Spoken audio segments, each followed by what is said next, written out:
Because he's from my state. I find it difficult to say it, but if he were not from my state, I would have said he should resign because he said it. Finally, Benue State Governor Samuel Ortom comes clean as to whether or not he supports the recent agitation for the removal of the national chairman of the People's Democratic Party, Ochiayu, who hails from his state. When a child defecates on your lap, you don't cut the leg. You clean it up. If you still have some odor, you wash it and continue with your life. Yes, the party leadership have failed, but for me, I have not called and for the removal of the chairman because he comes from where I come from. But I have said the party leadership, including the national chairman, have failed in solving the problem. And I have advised them adequately. When the DOT came here, I told them what they needed to do. And the national chairman, I have told him what he needed to do.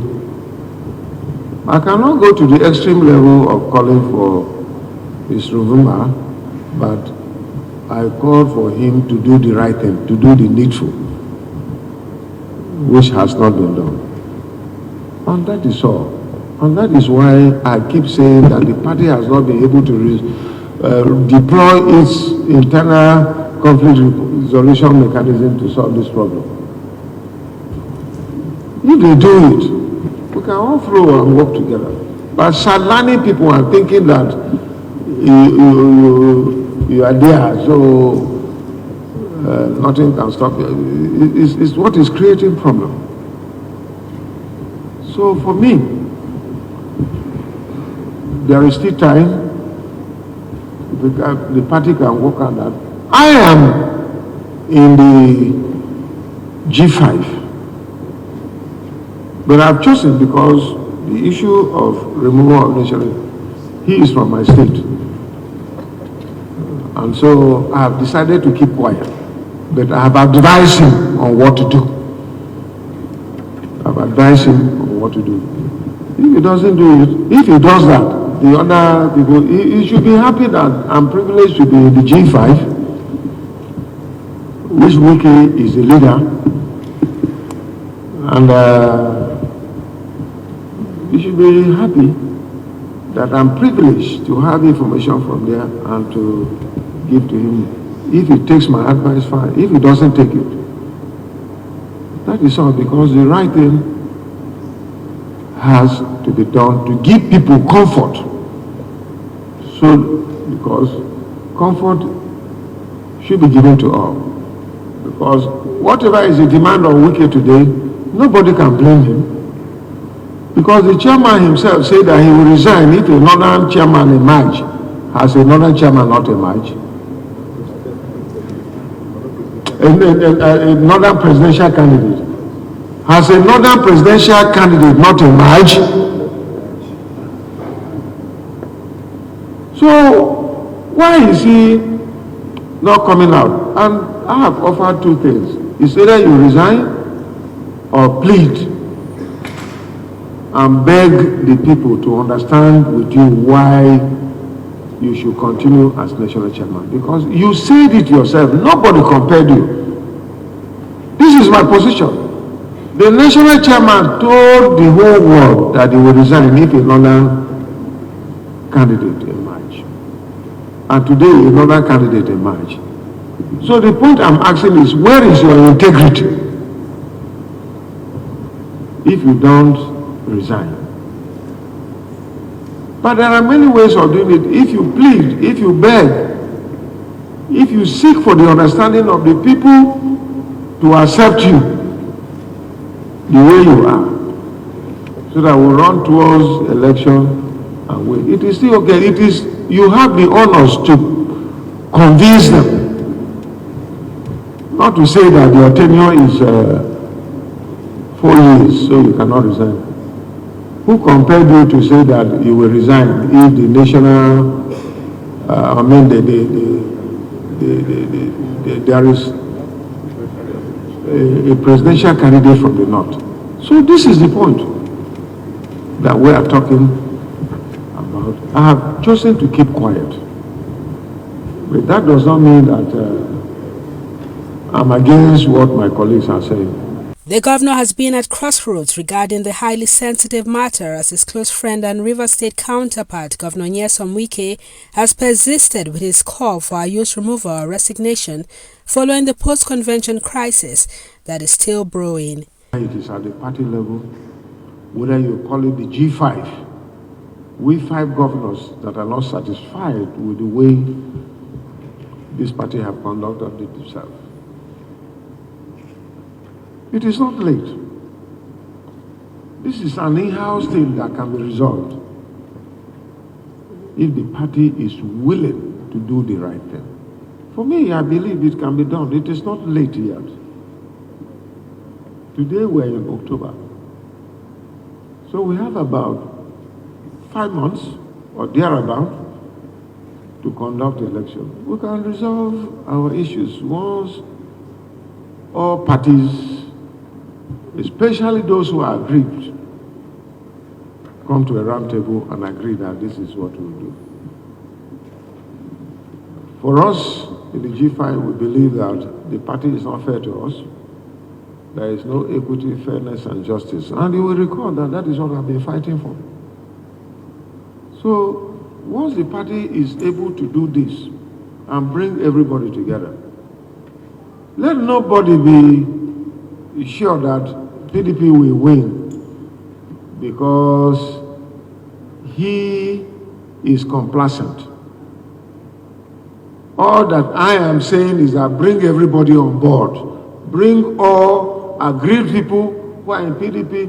Bring everybody who are not even in PDP, but they have felt the impact and the pains of the APC-led government in Nigeria.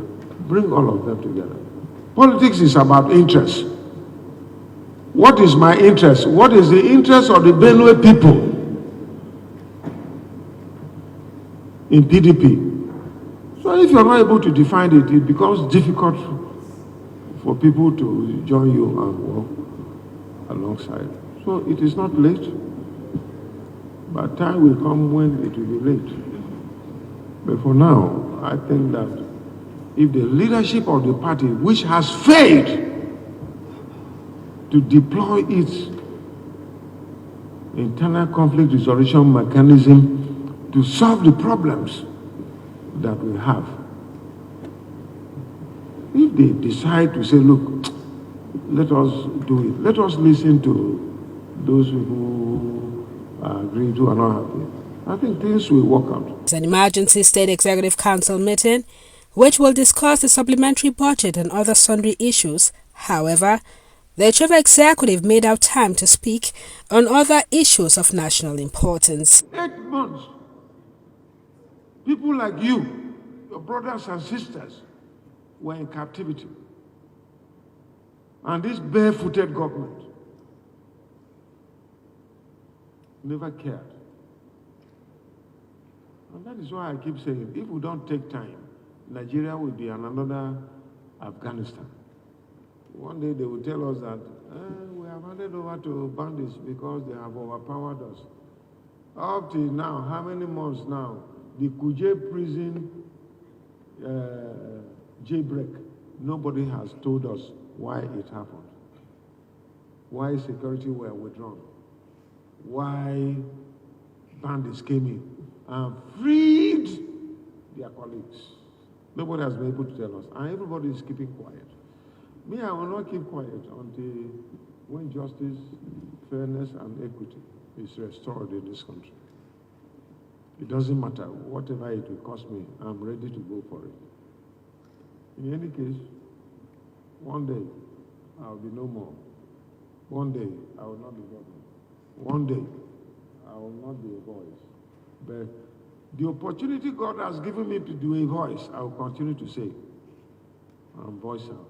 No matter the betrayers and the blackmailers who think that if they betray Samuel Ortom, they can make it.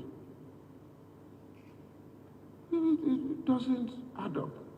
I'm standing for my people. And the very day that if Benue people come today and tell me that, Ortom, what you're doing, we are no longer interested, I will withdraw. And allow them, if they want to be whatever, if they want to be slaves, let them be slaves. If they want to be complicit, let them be there, because democracy is all about the people deciding what they want. So if people say, we want to belong here, I'm ready to go with them. As an individual, I can decide to say that, look, I don't want it. But that is me as an individual. But collective interest of the Benue people is what is important. So let it be known that I stand for justice, equity, and fairness, because the people of Benue State have mandated me to say that. But the day Benue people say no, we don't want justice, equity, and fairness, allow us. I'm ready to withdraw my stand.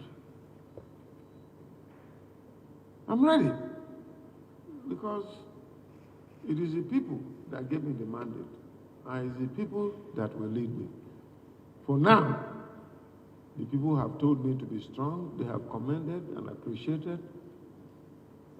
The stakeholders from all walks of life, irrespective of their political affiliation, the traditional rulers, the religious rulers, have told me to be firm. Severally, they have commended and appreciated my stand on certain things because I represent them.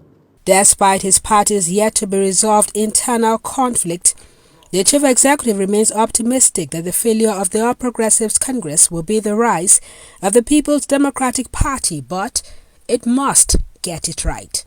Dolphin Aga, AIT News, Makodi.